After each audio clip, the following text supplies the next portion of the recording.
Greetings all you movie junkies and entertainment lovers, and welcome to another ranked video. Today we're going to be ranking the Godzilla Showa Era. This year of course is the 70th anniversary of the Godzilla franchise, so what we're going to do is we're going to rank each of the original Godzilla eras, starting of course with all 15 of the Showa Era films. Now before we continue, as I always point out in my ranked and top 10 lists, that it's important to remember this is just my personal list of the way that I would rank the Godzilla Showa Era films. So starting in at number 15, right at the bottom of the barrel, we have Godzilla's Revenge, also known as All Monsters Attack. I don't think I really need to say much about this one. I think most people will probably put this right at the bottom of the barrel. It is a pretty terrible movie. For the most part, it's kind of just a clip show. I really don't know exactly what they were thinking, honestly, when they were making this. Of course, it features Minya, which is probably one of the worst things to come out of the Showa era. And the whole sort of aspect of it focusing on this schoolboy who has this sort of imagination, and the whole thing is just so bizarre and weird. One kind of cool aspect to come out of it was there was a new monster of Gabra, but they don't really do anything with Gabra, but he looks kind of cool and demented, I guess, so that's one positive thing. So that's All Monsters Attack, or Godzilla's Revenge, at number 15. And then at number 14, we have the Godzilla Raids Again, also known as Gigantus the Fire Monster. It was not only the second Godzilla film to ever be made, but it was also the first one to feature another monster, this of course being Anguirus. And here, when you watch this film now, after all of the other Godzilla films that come out, it really feels inadequate, because they hadn't quite, I think, figured out how to do the monster battles and stuff yet. A lot of it just really looks really poor and just does not hold up well at all, honestly.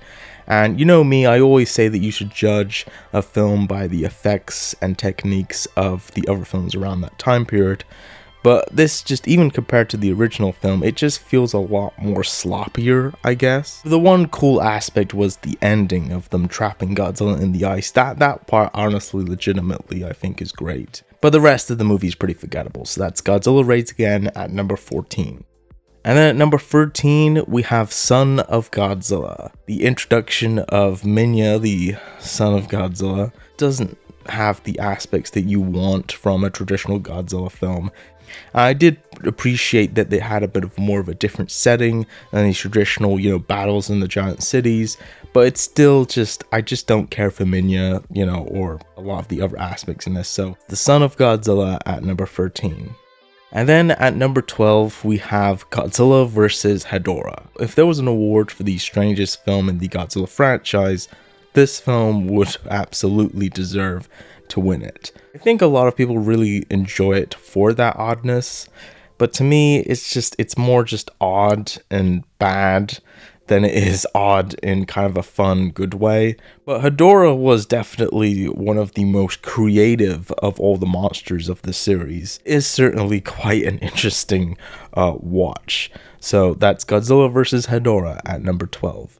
Number 11, we have Mothra vs. Godzilla, also known as Godzilla vs. The Thing. This film is one that a lot of other people kind of put higher up, I would say, on their lists, but I gotta be honest, I just never really been that big of a fan of this one.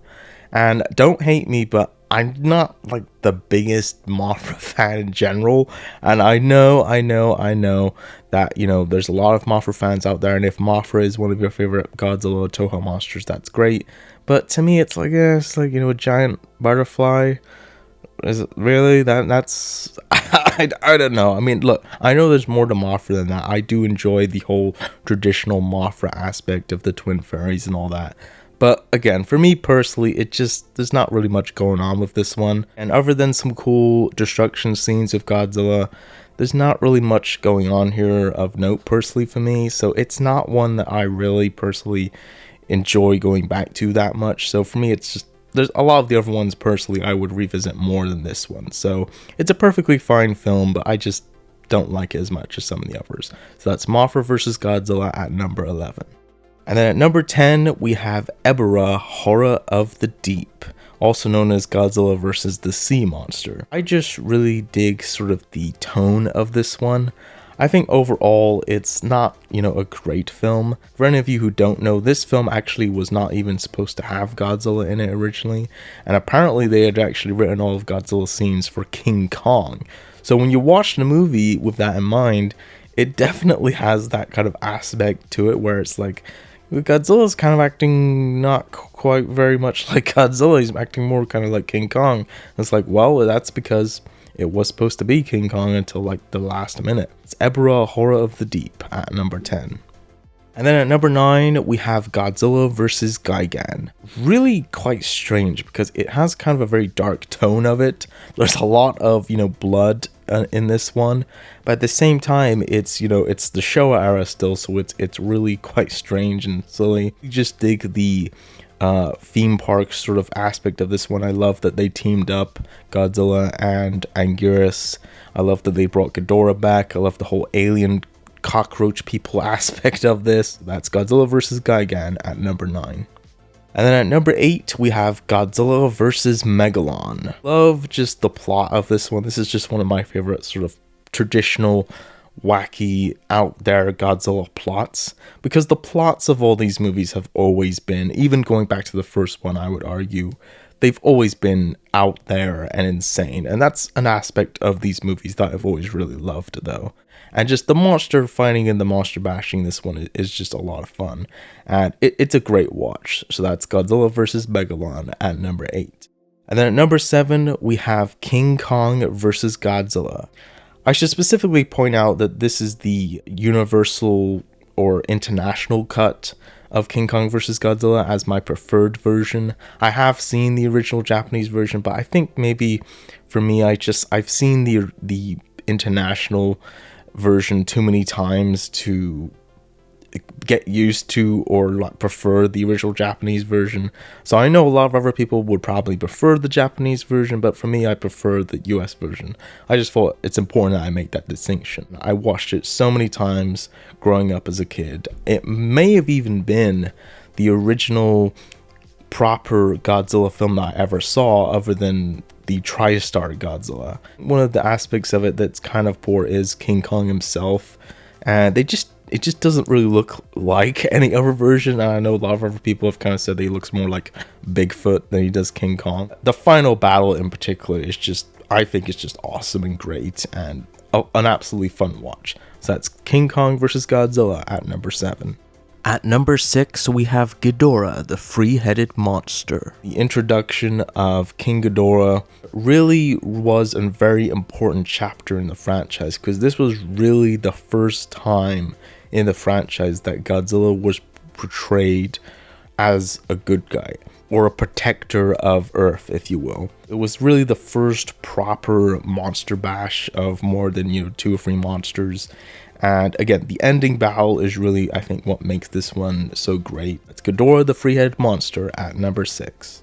And then at number 5, we have Invasion of Astro Monster, also known as Godzilla vs. Monster Zero. I probably put this higher up on the list than a lot of other people, but I just absolutely have always really loved this one. I think it really depends on how big of a science fiction fan you are when it comes to enjoying this one. But as somebody who is a big science fiction fan, I absolutely adore this one because the plot is just wonderful, pure science fiction, classic goodness. And I think it's just great. The destruction in this one is great. I think the plot in this one is great. I love all the twists and turns that it takes. And it's just, for me personally, it's just, this one I think is just a great mix of monster action with crazy out there sci-fi plot. And I loved the whole sort of look, tone, and feel of this one. And for some people, maybe it might be a little too slow. There might not be enough monster action. But again, I just love all the scientific gobbledygook nonsense that this movie is. It's again, one of my favorite plots to a Godzilla movie is Invasion of Astro Monsters. That's at number 5. Number 4, we have the original Godzilla vs. Mecha Godzilla. There's not a ton of Godzilla actually in this one, but the one Godzilla is in this one, compared to all the battles, is I think really just what makes this one great. And again, it's another one of those really crazy science fiction plots that's just awesome, and I think honestly just works really well with what the franchise is. I know what kind of ruins this one for a lot of people is the whole King Caesar aspect, specifically the song, the very long King Caesar Awakening song, but I personally don't really mind that too much. Could it, you know, hurt to have trimmed that down a bit? Maybe, but that's just kind of, for me, part of the charm of this one. So that's Godzilla vs. Mechagodzilla at number 4. And then at number 3, we have the original Godzilla. I think this one, just by existing, just has to be higher on the list. If I'm really being honest, I don't think this movie is as good as a lot of people make it out to be. Obviously, it's an important film. Obviously, none of these other films will exist without it.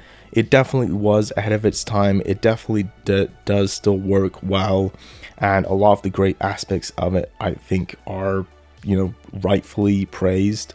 It just isn't a film that I particularly revisit all that often, but I did feel, honestly, when compiling this list, I did feel that it does deserve to be higher on the list. It should probably be in the top 5. I do absolutely think it's a great film, but for me personally, there's just, you know, a few other Godzilla films that I personally would still put above it, but it definitely deserves its praise.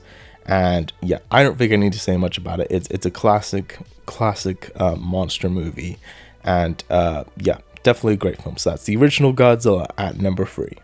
And then at number 2, we have Terror of Mechagodzilla. For me personally, I just really dig the tone and feel of this one, because of course it was the last one of the Showa era. It definitely, to me, kind of felt like, going into it, maybe they kind of knew that this is probably going to be the last one. Godzilla is on his own in this one. I like that he is ultimately pitted against 2 monsters, one being Mechagodzilla and the other being Titanosaurus. And I've always, you know, had a fascination with, you know, the sea and underwater sea creatures and stuff. So Titanosaurus, for me personally, is just a cool monster. I know not everybody would say the same. A lot of, you know, really great stuff in this one that I really dig personally. So when it comes to the Showa era, this is one that I personally revisit quite a bit. So that's Terror of Mechagodzilla at number 2.